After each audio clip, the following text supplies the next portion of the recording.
Selamat berjumpa kembali Bapak Ibu, saudari-saudara umat beriman terkasih dalam Tuhan. Selamat memasuki awal pekan pada hari Senin tanggal 4 September 2023. Hari ini saya mengajak kita sekalian sesuai dengan kalender liturgi Gereja Katolik merenungkan kutipan Injil Lukas bab 4 ayat 16 sampai 30. Kita mendengarkan sabda Tuhan terlebih dahulu. Dalam nama Bapa dan Putra dan Roh Kudus. Amin. Sekali peristiwa, datanglah Yesus ke Nazaret tempat ia dibesarkan. Seperti biasa, pada hari Sabat dia masuk ke rumah ibadah. Yesus berdiri hendak membacakan kitab suci, maka diberikan kepadanya kitab Nabi Yesaya. Yesus membuka kitab itu dan menemukan ayat-ayat berikut. Roh Tuhan ada padaku, sebab aku diurapinya untuk menyampaikan kabar baik kepada orang-orang miskin. Dan aku diutusnya memberitakan pembebasan kepada orang-orang tawanan, penglihatan kepada orang-orang buta, serta membebaskan orang-orang yang tertindas. Aku diutusnya memberitakan bahwa tahun rahmat Tuhan telah datang. Kemudian Yesus menutup kitab itu dan mengembalikannya kepada pejabat. Lalu ia duduk. Dan mata semua orang dalam rumah ibadah itu tertuju kepadanya. Kemudian Yesus mulai mengajar mereka, katanya, "Pada hari ini genaplah ayat-ayat kitab suci itu pada saat kalian mendengarkannya." Semua orang membenarkan Yesus. Mereka heran akan kata-kata indah yang diucapkannya. Lalu mereka berkata, "Bukankah dia anak Yusuf?" Yesus berkata, "Tentu kalian akan mengatakan pepatah ini kepadaku, 'Hai tabib, sembuhkanlah dirimu sendiri. Perbuatlah di sini di tempat asalmu ini segala yang kami dengar telah terjadi di Kapernaum.'" Yesus berkata lagi, "Aku berkata kepadamu sungguh, tiada nabi yang dihargai di tempat asalnya. Aku berkata kepadamu dan kataku ini benar. Pada zaman Elia, terdapat banyak wanita janda di Israel ketika langit tertutup selama 3 tahun dan 6 bulan, dan ketika bahaya kelaparan yang hebat menimpa seluruh negeri. Tetapi Elia diutus bukan kepada salah seorang dari mereka, melainkan kepada seorang wanita janda di Sarfat di tanah Sidon. Dan pada zaman Nabi Elisa, banyak orang kusta di Israel, tetapi tiada seorang pun dari mereka yang ditahirkan selain Naaman orang Syria itu." Mendengar itu sangat marahlah semua orang di rumah ibadah itu. Mereka bangkit lalu menghalau Yesus keluar kota dan membawa dia ke tebing gunung tempat kota itu terletak, untuk melemparkan dia dari tebing itu. Tetapi Yesus berjalan lewat tengah-tengah mereka, lalu pergi. Demikianlah sabda Tuhan. Bapak Ibu saudari-saudara umat beriman terkasih dalam Tuhan kita Yesus Kristus. Martin Luther King pernah berkata demikian, "Kita harus menerima kekecewaan yang terbatas, namun tidak boleh kehilangan harapan yang tak terbatas." Hari-hari ini saudara-saudari, dunia politik kita sedang dipenuhi dengan berita kekecewaan dari sebuah partai yang kecewa akan seorang capres yang sudah setahun lebih menjalin komunikasi untuk mencari calon wakilnya, tetapi menjelang akhir-akhir ini justru malah memilih deklarasi bersama dengan orang lain yang berkomunikasi hanya 1-2 hari. Tentu saja ini ibarat orang sudah tunangan, sudah memikirkan kapan akan meresmikan relasi, tapi kemudian sehari 2 hari sebelum hari itu, lalu ternyata ditinggalkan. Ternyata dia memilih seorang yang lain. betapa sakit dan mengecewakannya itu. Saudara-saudara, Martin Luther King mengingatkan ini. Kita harus menerima kekecewaan yang terbatas, namun tidak boleh kehilangan harapan yang tidak terbatas. Namanya harapan tidak ada batasnya. Sehingga orang mengatakan kita boleh kehilangan segala sesuatu semuanya, tetapi jangan pernah kehilangan harapan. Kekecewaan itu memang terbatas. Wajar dalam hidup itu terjadi. Orang pernah kecewa, siapapun pernah kecewa. Tetapi tidak perlu membiarkan diri kita dikuasai oleh rasa kecewa dan sakit hati. Kita perlu berpegang teguh dan membiarkan diri ditaburi oleh pengharapan yang tidak terbatas.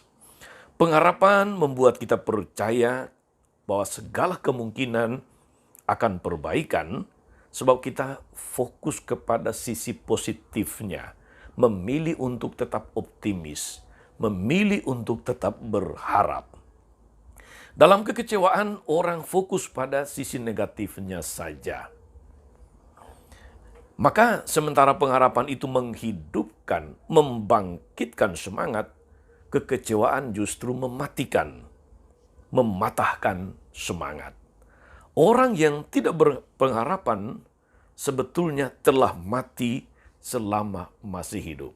Atau dengan kata-kata saya sendiri, orang yang tidak berpengharapan sebetulnya dia adalah mayat hidup. Saudari-saudara, umat beriman terkasih dalam Tuhan, apa kaitan antara kata-kata Martin Luther King dengan pengharapan? Dalam kaitannya juga dengan Injil hari ini. Dalam bacaan pertama untuk liturgi harian Gereja Katolik hari ini dari 1 Tesalonika bab 4 ayat 13 sampai 17. Biasanya perikop ini laris dibacakan pada saat liturgi kematian, misa requiem atau pada peringatan kematian. Di situ Paulus mengingatkan orang-orang Kristiani, mereka yang percaya kepada Yesus, bahwa pengharapan merupakan ciri khas orang-orang yang percaya kepada Kristus. Kamu jangan berduka cita seperti orang lain yang tidak mempunyai pengharapan. Ini kaitannya saudari-saudara antara kata-kata Martin Luther King dan Rasul Paulus dalam kaitan dengan pengharapan. Jangan berduka seperti orang yang tidak berpengharapan. Dalam Injil hari ini saudari-saudara, kita mendengarkan orang-orang sekampung halaman Yesus. Pada awalnya mereka begitu kagum dengan Yesus karena kata-kata indah penuh hikmat, penuh kuasa yang disampaikannya. Sehingga kemudian muncul rasa kagum yang terungkap dalam kalimat, bukankah dia ini anak Yusuf? Namun mengapa mereka lalu kemudian cepat sekali marah kepada Yesus? Rupa-rupanya Yesus memberi apresiasi penghargaan kepada bangsa-bangsa lain dengan mengutip dua nabi. Atau mengutip pengalaman dua nabi, yaitu Elia dan Elisa. Elia yang menolong janda di Sarfat dan Elisa yang menolong Naaman orang Syria itu. Karena merasa diri sebagai bangsa pilihan Yahweh, mereka sulit menerima kata-kata Yesus. Penghargaan kepada bangsa lain mereka lihat sebagai tudingan, penghinaan, sinisme terhadap mereka.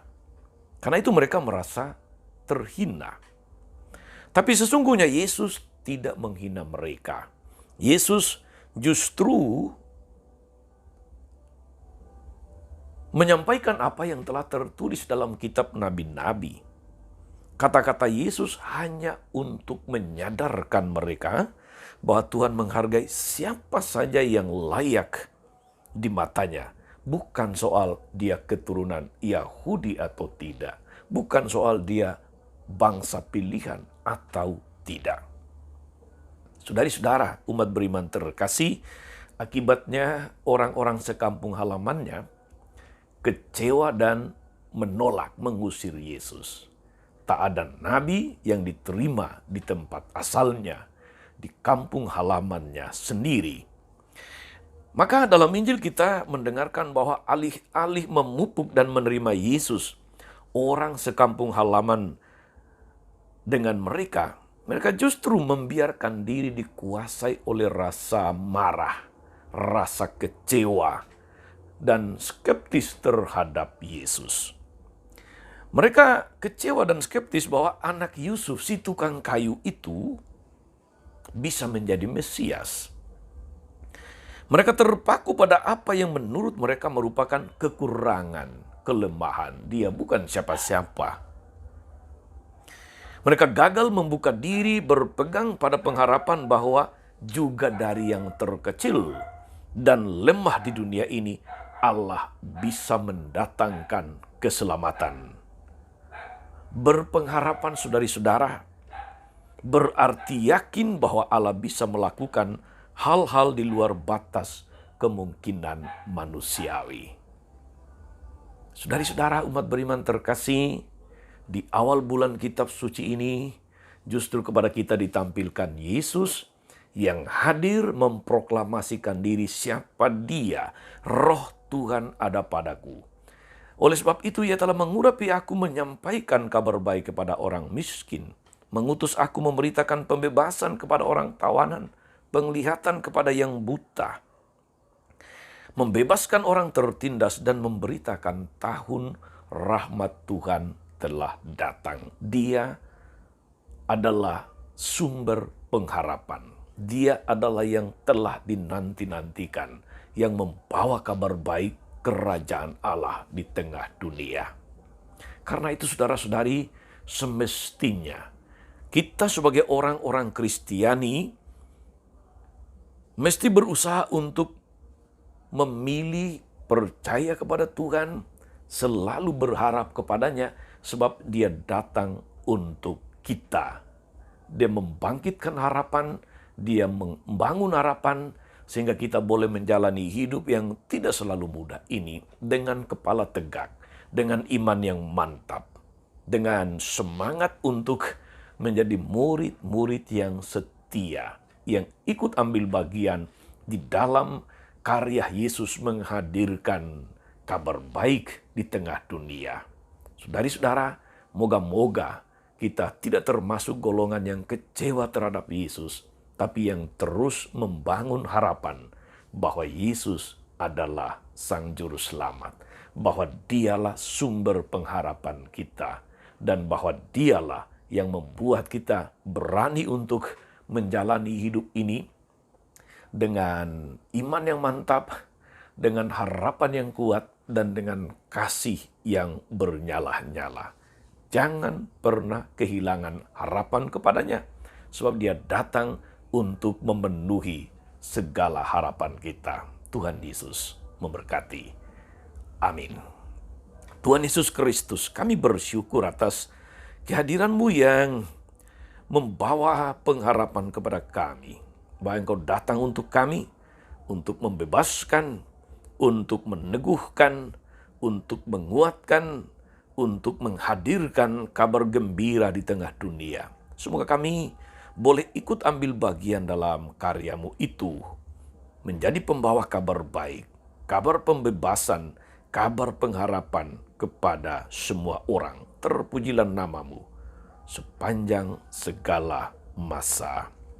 Amin. Saudari-saudara sekalian, berkat Allah turun atas saudara-saudari, atas mereka yang kita doakan atau kita janjikan doa, mereka yang berusaha untuk terus berharap kepada Tuhan, segala rencana, karya pelayanan hari ini, Bapa dan Putera dan Roh Kudus. Amin. Tetap sehat dan teruslah berharap kepada Tuhan. Jangan lupa like, subscribe, nyalakan lonceng notifikasinya. Salam 52, Tuhan memberkati.